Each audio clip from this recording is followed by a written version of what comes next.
Yeah, I think it's doable to do both, like balance performance with uh, transportation by bike.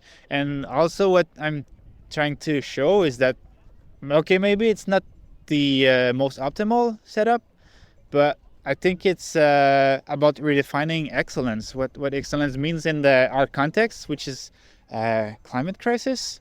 So maybe okay, is it still that cool to win at all costs?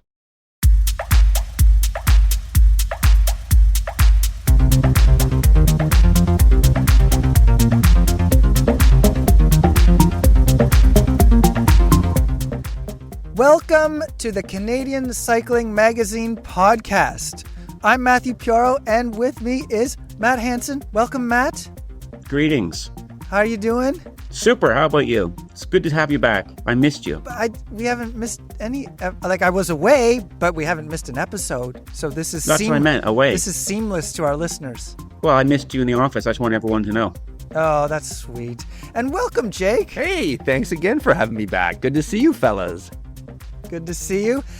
I know this is going to be very difficult for the two of you. Jake, I see your Maple Leafs cap on. I know both of you are twitching, and this is a nightmare for me, being cornered by two Leafs fans. But we're going to talk about cycling. We're going to talk about cycling this whole episode. All right, you ready, guys? We'll try our best. I'll try my best to keep things on track. We're obviously not going to talk about the hockey game because that's going to jinx it, and that would be on us. Exactly. Good. Okay, this is going to be aces for everyone then. On to cycling.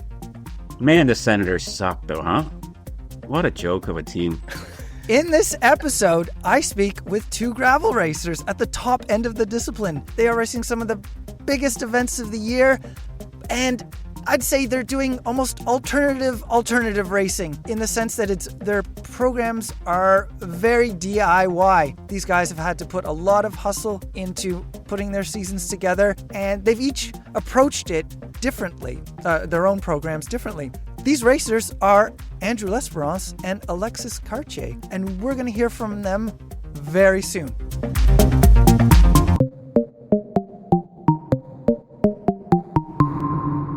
But first, we have some racing chats to catch up on. When last we spoke, it was actually before Paris-Roubaix and only the first part of the Brazil World Cup, Mountain Biking World Cup, had come to a conclusion. Since then, there's been lots of stuff. So on the topic of mountain biking, Jen Jackson continued to do well in Brazil. She was fourth in the XCO and fifth in the short track in the second round in Brazil. Owen Clark, he was doing all right down at those races. He was sixth in the cross country XCO and seventh in short track. Onto the road. Guys, where do we start? When we last spoke, Paris-Roubaix hadn't even happened, but since then we've had Paris-Roubaix, Brabantse Pijl, and Amstel Gold. Well, for me, I have to give some credit to Misha Brennevold. Obviously, broke away with 2.3 kilometers left from Ellen van Dijk of Lidl Trek. And they were she was going to be reined back. It looked like the course leveled out with about a kilometer left. And Van Dijk, along with a pair of chasers, including cyclocross star Puck Pieterse, I thought that was coming back. I thought she had about less than 10 seconds. They had still a kilometer left, but she just held that gap. And the trio were still taking poles. It was really exciting to watch. And she came across the line with just a complete shocked reaction, which is always so much fun. What about you guys? What did you think? I mean, I definitely enjoyed that race. That was super exciting to watch coming into the finale there, just as you described.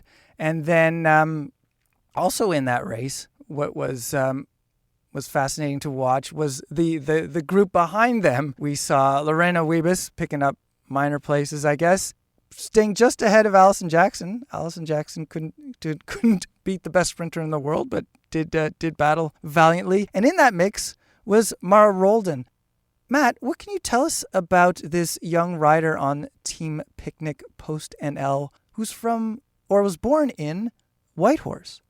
Yeah, I mean, we've been sort of tracking her as she goes along, like we do with lots of our young Canadians. After the Devars Blandra, and she had such a she was 25th, which it's only 25th, but you know these kinds of races with cobbles, these sharp climbs, they really suit her. More importantly, bike racing isn't just about going hard up the hills. It's finding your place, figuring out how to get to the front. And those are things that can take some riders years, when they get thrown into World Tour races. So I was surprised and not surprised with her 10th place that she got into the select, the early break, and managed to hang on. So, I think she's going to have some big results, even bigger ones. Right, that is definitely a rider to watch. Going back a bit in women's racing, Brabantse Pijl, that was also pretty exciting. It was on the Moskestrat climb, 10 kilometers from the finish, that Elisa Longo Borghini broke away from the group and held it to the finale, even though the group was bearing down on her at the end. She's made it 2 in a row for that race, and this season she adds that win to Dvarsdorp-Vlaanderen, so it seems like a pretty good season for the Italian champion. Let's see, let's move on to men's racing. Sticking with Brabantse Pijl, that was the return of Remco Evenepoel. What were you guys expecting from old Remco when he lined up? I was thinking, obviously he's been training, but the race legs and even if you're doing motor pacing, you always think that you're going to take a little bit of time to get that back, but he certainly didn't. Even when I saw him kind of in the mix, I was like, okay, he's going to do well, but he won't have that kick at the end, which he did. I mean, it's obviously he's one of the greatest riders around right now, but it was nice to see him. It would have been nice to see Mr. Van Aert take the win, but when you watch him sitting on Evenepoel's wheel, he's not getting much draft. He's just a little guy. So, yeah. But yeah, it was a still exciting race. That's right. The finale for that race was Remco Evenepoel and Wout van Aert coming to the line, and Remco Evenepoel sealed the deal. And unlucky Wout van Aert. That guy's not catching a break this year. This guy is going to have some big win soon. It'll be a storybook kind of story. So, storybook kind of story. Yeah. I just made that up. That's good. I think we can dine out on that one. And let's turn then to Amstel Gold. I didn't watch it as closely as I should have, because when I saw that Pogačar had broken away... That's it, right? Game over. Exactly. I'm like, well, I can stop watching. I know how this goes from here. But the race was running as I was puttering around the apartment, and then, what? Wait, what? Who's together? When? Yeah, and I mean, it's nice to see Pogačar suffer, right? I mean, sorry, Pogi, but it's nice to see that he's human, right? It's nice to see. You could tell, like, as you're watching it, when you're catching, the greatest rider in the world, you have a very short amount of time before, you're going faster than him. You're going 110% or whatever. You only have 5-10 minutes before you're going to blow as well. So, I thought, okay, 20 seconds. I was getting close. No. It's going to stop. They're going to run out of gas, right? And then Poggi was like, well, you know what? I don't have it. So he sat up smartly, thinking he can take it. But and he almost did, if it wasn't for that wily Dane, Matthias Schelmoser. So yeah, that was a great finish. It certainly was. And to note that, I think on the broadcast, I have never seen so many slow motion cuts of Tadej Pogačar grimacing, and they did not stop talking about how he looked like he was in pain. He looked like he wasn't his current self.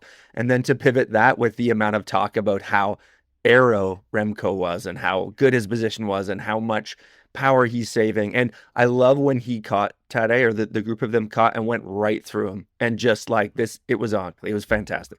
What a boss move. What surprised me about Schelmoser winning was that he looked like he was going to get dropped. And he even said he was dying. I mean, by the way, I love Europeans when they like using F-bombs in interviews, because he said about 4 of them. I was going to mention that. Like, he got away with, he just dropped a bunch of F-bombs, but that's the English as a second language F-bomb, which doesn't seem as censor worthy, but there you go. I wonder what... Danes especially like to say the F word a lot for some reason. And they have plenty of other swear words. But I mean, at first I thought, okay, it was close, and it wasn't close at all. Then I thought, okay, Poggi, he threw his bike early, and then you look at the replay, and no, he didn't do that at all. He got pipped to the line there. Just got beat. Yeah. So no, it was interesting. And to pivot that, I mean, the cool thing that I thought was watching there was a contrasting video I saw pop up online about the 2 podiums. Did you guys see this? Oh, the beer? The beer gate situation. So what's going on there? The women are chugging back the beer and looking like they're having a great time. The men looked... And all these guys are teetotalers. Yeah. Well, I think Pogačar finished his beer. Yeah.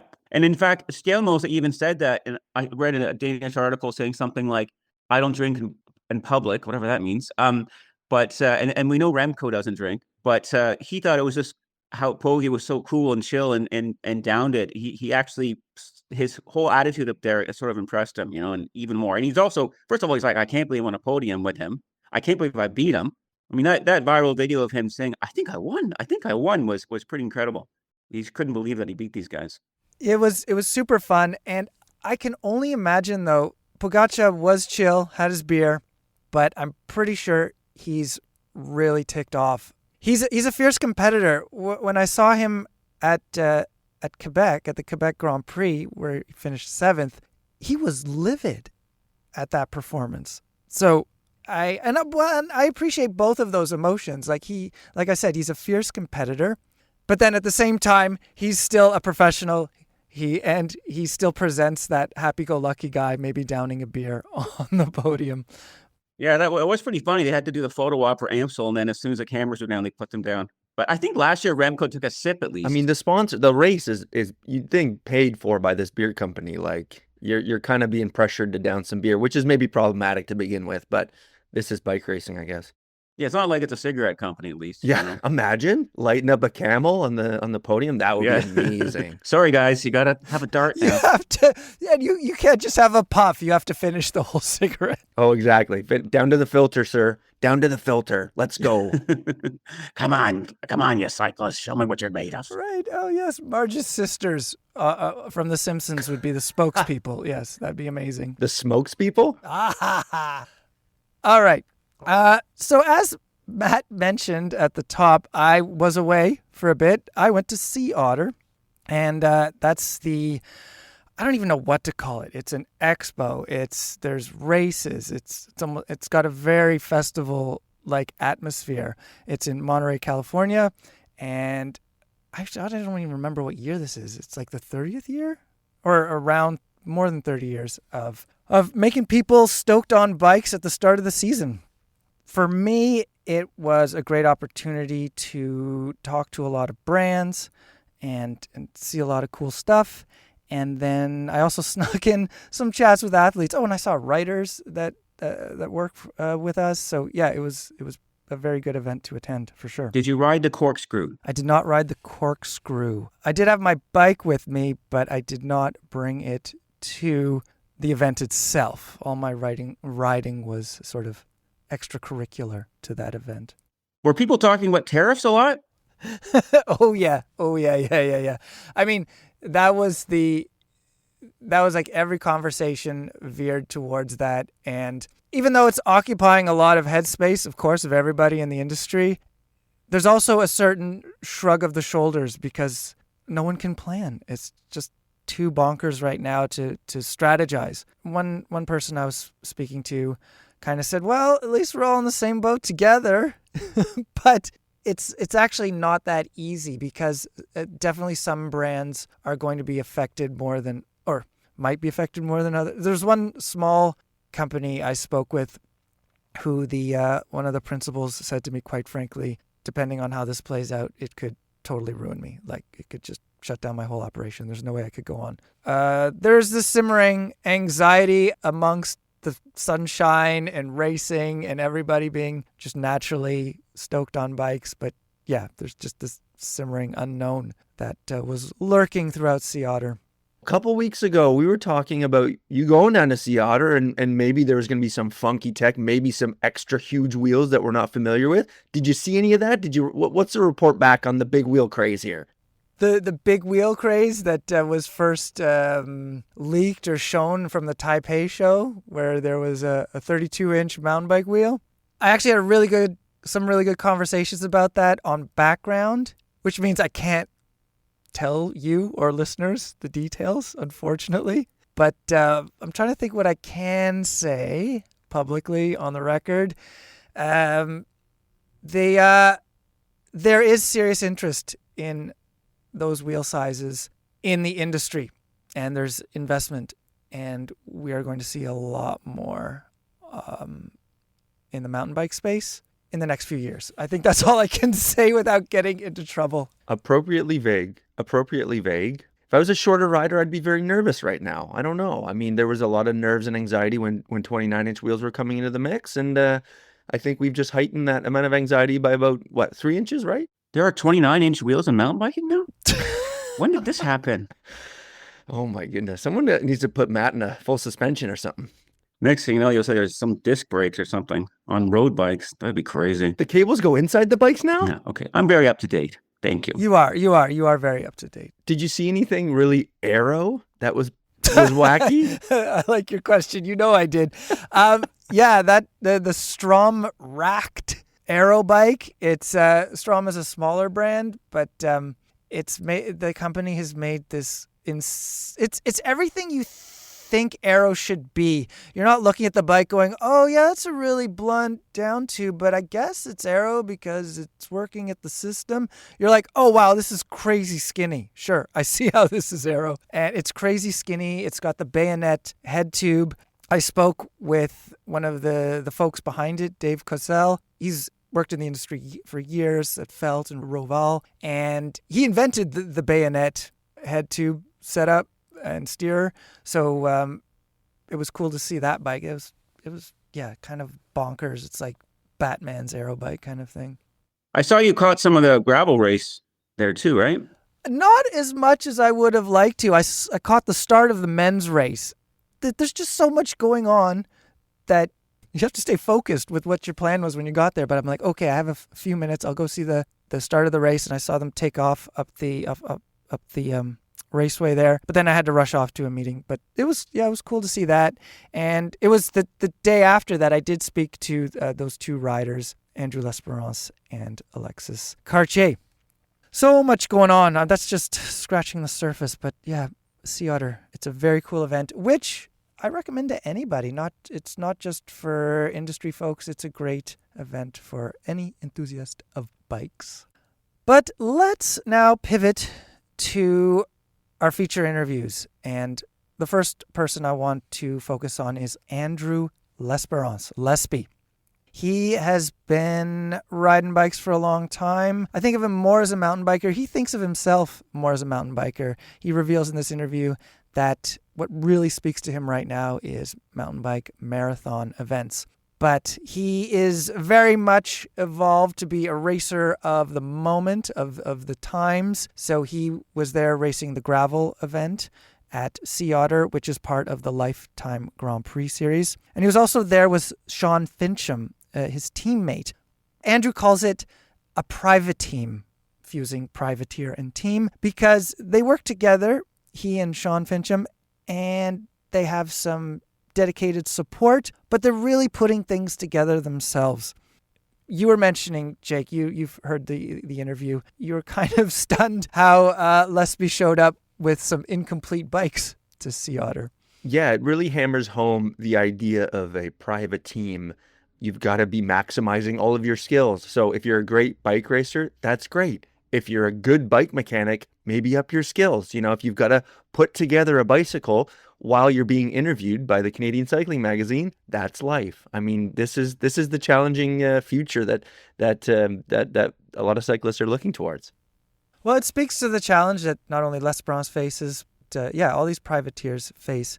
And it really is a different kind of endurance event, because you do have to factor in, okay, I need time to build the bike. I need time to speak with sponsors and make connections, because actually L'Esperance was kind of lucky that he raced on the Thursday and I spoke with him on the Friday. He had the racing out of the way so he could walk the show and talk to the people he needed to connect with, which is kind of an endurance event of its own. And had those two duties been reversed, he might have seen fewer people the day before the race just to make sure he could be rested. Okay, but what if you're walking around, are you still putting 150 grams of carbohydrates in your body? Because then you might be puking across the finish line, like I believe the winner at the first race did. Keegan Swinson, yes, he upchucked the boogie after his celly. Yeah. I did not see that. Great celly. Great celly. Great celly.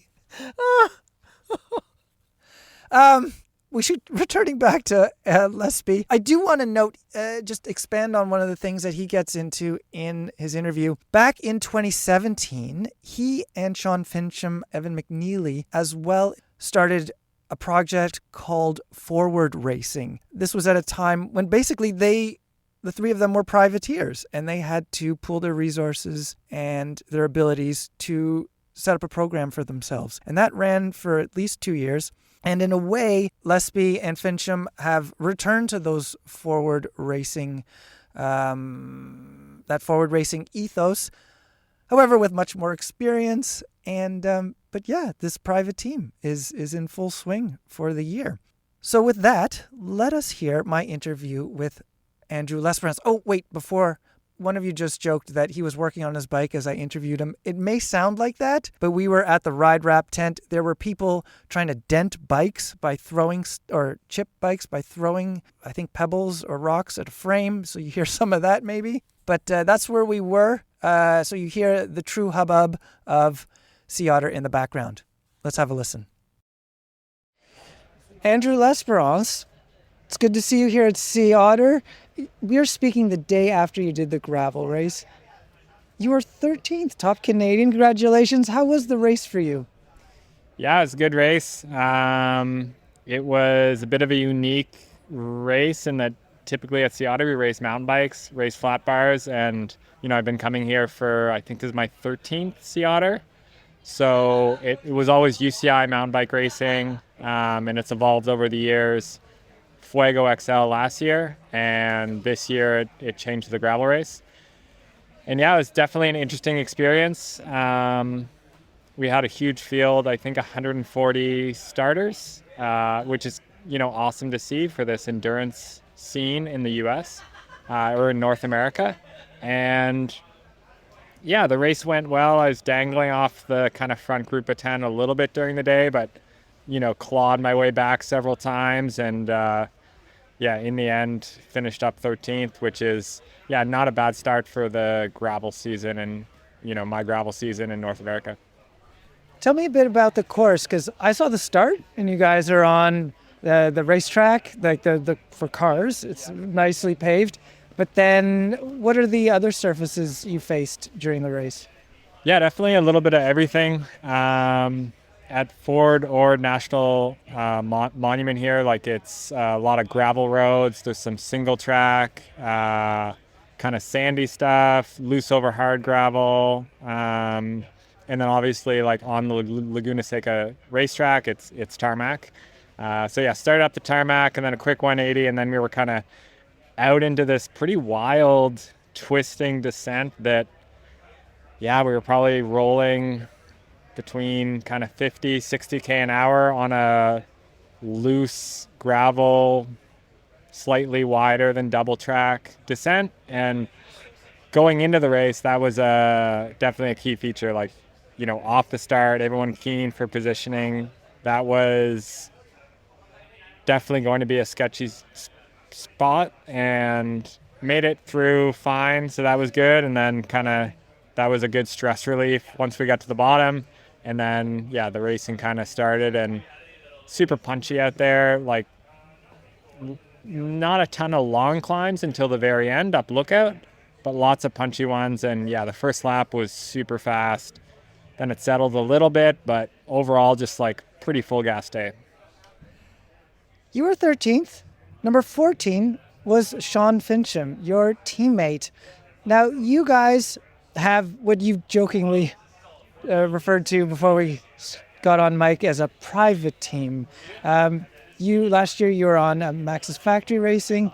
That project came to a close. Tell me about this new venture, and also the connections it has going way back. I kind of recruited Sean to Max's Factory Racing last year. We raced together last year, and unfortunately the team came to an end at the end of 2025. And Sean and I were still keen on racing. We wanted to do it together. Like, all of this is a lot more fun doing it with a good friend. And we were great teammates last year, and we've kind of been teammates for a while.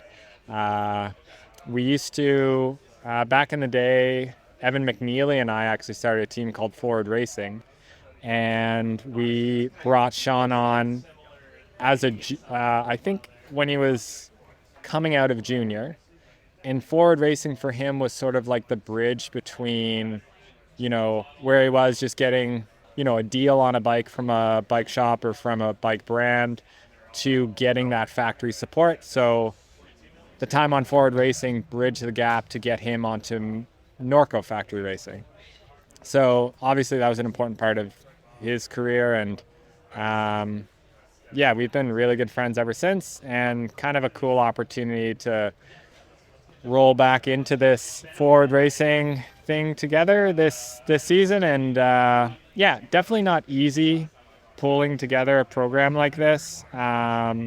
We found out quite late in the season last year that Max's Factory Racing was not continuing, so definitely a stressful few months, but we've had some great sponsors, continue with us, brought some new ones on board, and most of the bikes are built or being built by us. That's part of the program, and we're off to the races now, as they say, and it feels good to be on the ground doing it. So you just did a gravel race, but your racing program is quite diverse. Just the next two races, I believe, will take you onto different surfaces. You're traveling with 3 bikes. Tell me where those 3 bikes are going to get used. Yeah, this race trip was like a bit of a tricky one logistically. Just racing the gravel race at Sea Otter. So obviously a gravel bike. We're doing Levi's Grand Fondo in Sonoma County, California. And that's going to be on a road bike with slightly bigger tires. And then Whiskey 50 the following weekend. That's going to be on a mountain bike, obviously. So, flew down here with 3 bikes. Not all of them were completely built when I brought them down. So that was another thing we were juggling. But, they're all built now, ready to go. And, some of the hard parts are over, and now we can just focus on the racing and the training. We're in the ride wrap tent, and your 3T was here a while ago. Yeah, I'm not sure. Hopefully it's still around somewhere. Oh, I see it. It's in the back of the van. Yeah. Yeah, exactly. Yeah, Ride Wraps kind of continued with Sean and I. They were a sponsor of Max's Factory Racing last year, and we like working with the people there. And and they also gave us a little spot to do this interview, so that's good too. A nice quiet spot at Sea Otter, which is a hard thing to find. Yeah, quiet-ish. But yes, it's this place is vibrant. It's crazy. There's so much going on. So you've got 3 bikes. You're doing a road race soon and a mountain bike race soon. How do you prepare for such a diverse set of events? Yeah, I mean, a lot of the events are kind of endurance-based events. So a lot of events, kind of 3+ hours. Whiskey will be 3 hours. Sea Otter Gravel yesterday was 4.5. This Levi's Grand Fondo, I think it's over 200K and 4,000 meters of climbing. So who knows how long that'll take, but it'll be long. So it's all kind of endurance-based, and throughout the winter, the way I plan my schedule, each kind of event builds onto one another and kind of helps the preparation for each one. This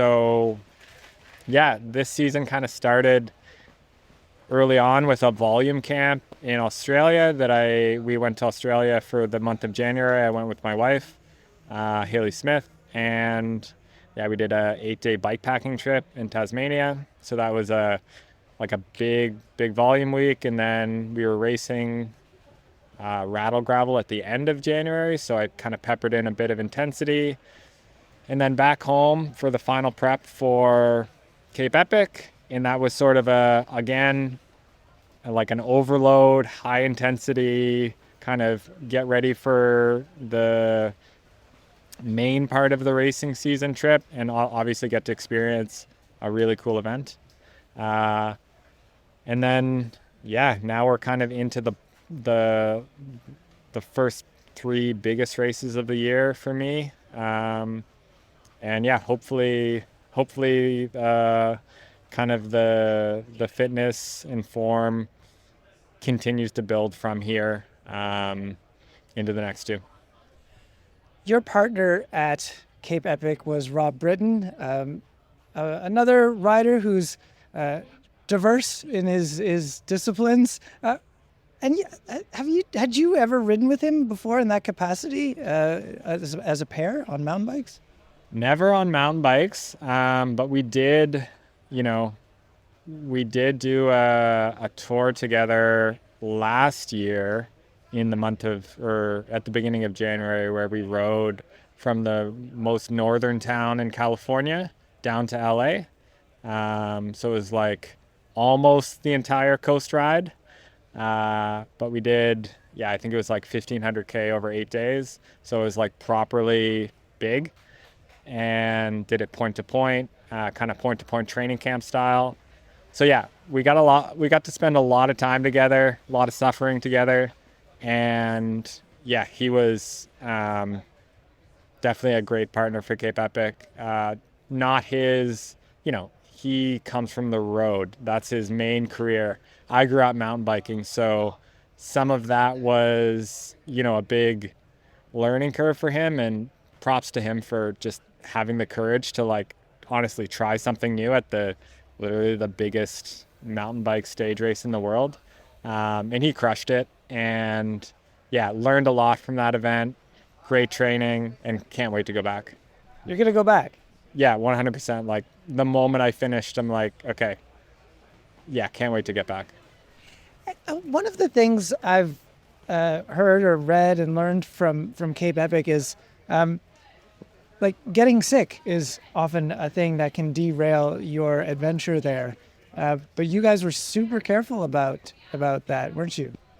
Yeah, we kind of opted to stay in kind of separate accommodations throughout the week. We had 3 different accommodations that kind of matched the stages. And we, had access to kitchens, so we're cooking our own food.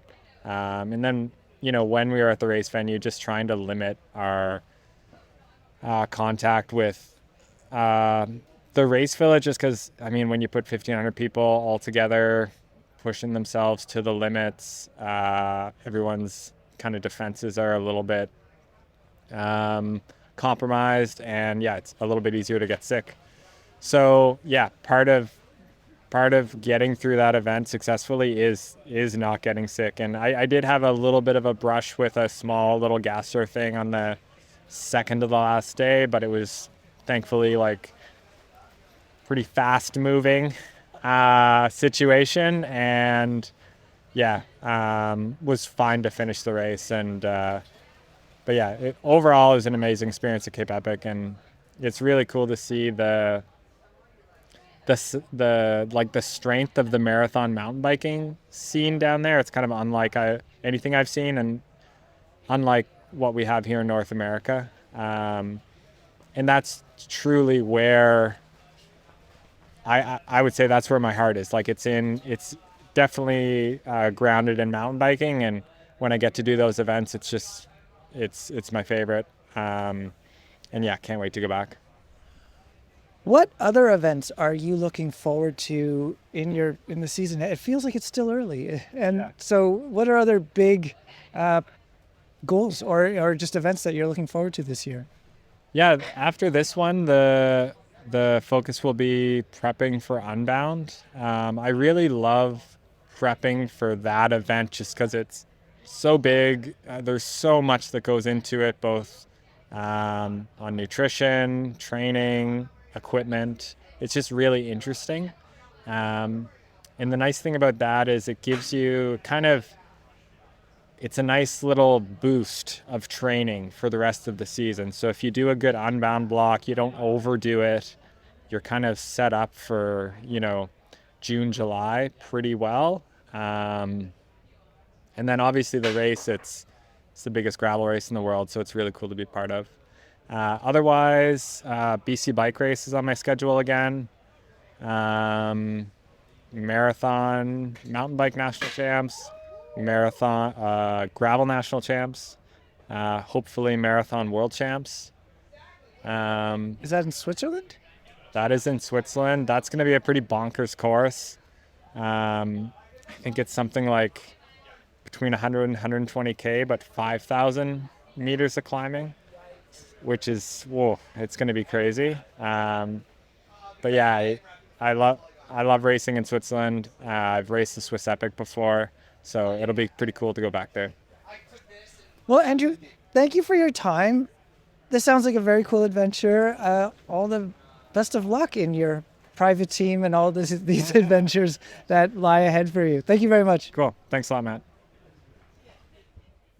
And that was Andrew L'Esperance. He spoke about racing and being on a private team and his season ahead. When I spoke with him, it was before he did Levi's Grand Fondo, which he has since done. But you noted, Jake, that Levi's Grand Fondo is a pretty significant event. It's seemingly growing in the psyche of the North American road race calendar anyways, just given the fact that it holds a pretty healthy prize purse at, I believe, around US dollar 156,000. So very interesting. I think the winner nets $25,000. So it's a big 1 day. I don't know if we call it a classic, lots of climbing, but yeah, there you go. And it has a charitable element as well, which is interesting. So yeah, I mean, we'll see what this event holds going forward as it grows into the calendar, I guess. It is interesting because both Lesby and Sean Fincham did the gravel race at Sea Otter, then off to Levi's Grand Fondo, and then there's the Whiskey 50 or the Whiskey Off-Road. This is why they're traveling with 3 bikes. They need all these bikes for all the events they're doing. Think of all the emissions they're using traveling around, eh? Oh, wow. Good segue, Jake. Well, on that idea, that gets us to Alexis Cartier, who has an interesting DIY project of his own. He, as both of you guys know, is a bike packing to all the Life Time Grand Prix events. There's 6 of them throughout the U.S. He's also in his calendar mixing in a Belgian waffle ride in Montana and the Gravel National Championships in Water Valley, Alberta. That's the also known as Ghost of the Gravel, that's put on by Dead Goat, the Dead Goat Club. That actually will require him to jump back on a plane to get to Canada and then get back to the US. But other than that, it is straight up bike packing to all these events. And I'll let Alexis Cartier unpack that a little more. We spoke not far from the start finish at Laguna Seca. This was the day after the race. You hear the wind picking up as it does in the afternoon at that part of Monterey, California. We chatted all about racing, bikepacking, and his thoughts on the environmental impact of all of this activity. So let's hear from Alexis Cartier. I'm here at Sea Otter with Alexis Cartier, gravel racer, bike packer extraordinaire. Alexis, tell me, I want to know all about this big adventure that you have going on. And you're just at the start of it, I understand. Take me to how you got here at Sea Otter in Monterey, California. So I'm riding I'm racing all the Lifetime Grand Prix events this year, and I really like to race, but I'm questioning the environmental impact of all of it. So that's the goal, was to reduce as much as I could the impact. So transportation is the main thing. So I'm riding between the events as much as I can. So I flew here obviously because it's pretty far, but and there'll be another flight in the trip, but mostly riding for I think it's gonna be around 14,000 kilometers over 7 months. So I'm really excited to that. So you gave us the kilometers, but let's give people a bit more of a picture. You're based in Saint-Adèle, north of Montreal in Quebec. Yes, exactly. And then you flew here. Well, you flew to San Francisco to begin this adventure. Yeah. And then you cycled down from San Francisco to Monterey? Yeah, exactly. I wanted to test the gear before I head out to Unbound. So like the next leg is like 1,500. So I wanted to be sure everything works before I head out there. Yeah. You started laughing. I started laughing. Oh, it's about 3,500. And then how many races? Remind us how many races are in the lifetime calendar. So the lifetime calendar is 6 races, but I also added nationals up in Canada. So I'll go back to Canada for visa, just to make sure I don't spend too much time in the US. And then I'll also be in Belgian Wolf Ride, Montana, which is a new venue I'm excited to see. It's right on the way going down to Leadville, so should be fun. Yeah. So tell us how your first race went here at in Monterey at Sea Otter Classic. We're speaking the day after it happened. Keegan Swinson won. Some of your fellow Canadians were there, like Andrew L'Esperance, Sean Fincham. But how was it for you? It was actually, it was fun, but I didn't perform at all. I was kind of expecting it. I didn't do any camp. I figured leaving for 7 months was enough, and I didn't want to add any travel more also to the project. So yeah, I kind of expected it, but I really got smashed. Body wasn't really ready at all for that. Even my fellow Quebecois got smashed also, who didn't do much of a training camp. So I think you need a bit of racing in the legs to, because the first lap was crazy fast. Yeah, so shout out to the people, and the field is really deep. I was surprised because I started at the back at the start. It's like, I'm just gonna move up, but everybody's good, so you're going as hard as you can and you're just staying there. Impressive. But yeah, it's kind of motivates me for Unbound, do things a bit better, hopefully. Yeah. That's interesting. Now, you're going to get a lot of distance, a lot of endurance miles in there. Will that suit Unbound maybe a bit better? Will that be a more endurance-y effort and maybe a less, I don't know how you'd characterize the effort yesterday, but a higher intensity one? Yeah, definitely. Also, here with all the turns and the climbs, it's really punchy, so you kind of eat the high hand, but Unbound is really steady for like 9 hours. So I think it will suit better also with the training I've done, and also the training I'll be doing riding there. So yeah, I think it's probably the most suited to bikepacking is Unbound, because it's close to the effort. The others, I think I'll need to drop the bags sometimes, do some VO2 max intervals just to get keep the engine going a bit in between the races. Yeah. I was going to ask about that. Are you going to be doing like sprints with the fully kitted out, all the bags smashing back and forth against your frame? Yes, last year I did a bit of bikepacking already, and then I could do some threshold efforts sometimes on the climbs. So that works, but yeah, the best is if you can drop the bags at the campground and go do an extra hour for the intervals. That's the best, yeah. I'm wondering if you spoke to Rob Britton at all about this, because he used bikepacking one year before the World Championships. That was in 2018, and he was all day in the breakaway. Has he given you any bikepacking training tips? Not really. I don't know Rob much. I met him last year at Belgian Wolf Ride Canada, but yeah, I don't know him much. No, just but yeah, I've been bikepacking a bit too, so I have enough experience, I think. Yeah. What can you tell me about your bike setup, like for bike packing? Tell us about the bike itself, and then what kind of bags you bring. Yeah, so it's the same race bike as it's a treaty bike.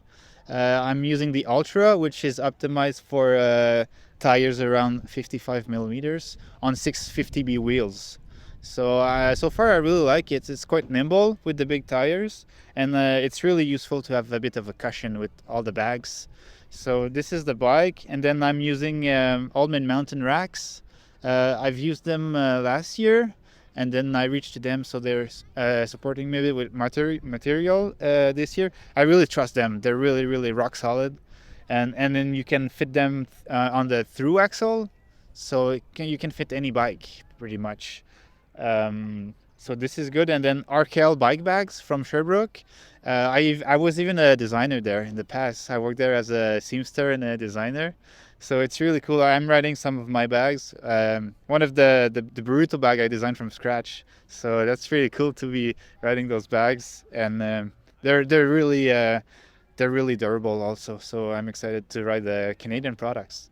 That's very cool. And maybe repairs. Maybe they're so durable you don't need to repair them. That's your own handiwork. But maybe you're ready to repair them and you know how. Yeah. I don't think I'll need it, but I could if it comes. So the environmental element is part of this. Your bike packing to get to these races and make less of an impact by jumping on planes. Have you done any number crunching as to like how much CO2 you might save, or have you thought about that? It's a good question, but not really. I mean, I could, but it's kind of obvious that we kind of know what's bad, so you don't really need more studies, or you kind of know like taking the plane is really bad and the car is a bit better but not that much better, and then the bike is good, or like you still use the parts of the bike but just doesn't compare at all. And then so yeah, I didn't do any numbers, but it just feels right. Yeah, and I know there's a big difference there for sure. Yeah, so yeah. After Sea Otter, where are you headed exactly? So I have a filmmaker with me who's coming so he's doing the first leg to Las Vegas. So we're riding there. It's like 1,000 kilometers to get there, I think. Should be like we're doing that in like 10 days, more or less. And then I'm not sure about the route. I haven't planned the route because there's so much thing to plan. So I just think it's better to improvise sometimes. So I'm not sure if I'm going up in Colorado or taking a more southern route like through Arizona and New Mexico. So I'm still trying to figure it out. But we're going to Death Valley and Sequoia National Park for the first leg. That's for sure. That sounds amazing. You get to see all this landscape and train your legs, and then have less of an impact on the environment, and then maybe. I hope this helps with your racing. Yeah. I think it's doable to do both, like balance performance with transportation by bike. And also what I'm trying to show is that, okay, maybe it's not the most optimal setup, but I think it's about redefining excellence, what excellence means in our context, which is climate crisis. So maybe, okay, is it still that cool to win at all costs? We try to win at all costs and move around, fly around like around the world it's bike racing, it's not curing cancer. So yeah, it's just trying to ask those questions. I don't have the answers, but I'm definitely asking them. Yeah. You're asking them and you're exploring those questions as you're exploring the landscape. That's fantastic. Alexis, thank you so much for your time. Good luck, and I hope we check in later. Or let's check in at some time to see how it's going. Yeah, thanks for the interview. It was great to meet you.